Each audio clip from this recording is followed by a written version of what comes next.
Aleksandar Vučić po shpallet I padëshiruar në vendin e tij. Me një vendim unanim të Këshillit të Banorëve të qytetit Pirot në Serbi, ka shpallur presidentin serb një person padëshiruar në territorin e tij. Ata I kërkojnë bashkisë që të zbatojë këtë vendim dhe kryetarit Vladan Vasić që të mbajë një qendrim për dhunën qeveritare kundër studentëve dhe qytetarëve në protestën e 15 marsit në Beograd. Kështu raportojnë mediat serbe. Një tjetër kërkesë e qytetarëve në Pirot është edhe publikimi I emrave të asaj bashkie që kanë mbështetur dhunën ndaj manifestuesve.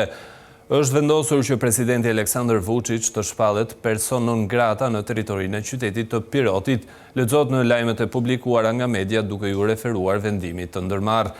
Ky qytet ndodhet në juglindje të Serbisë, pranë kufirit me Bullgarinë dhe Kosovën dhe ka një popullat prej rreth 35.000 banorësh.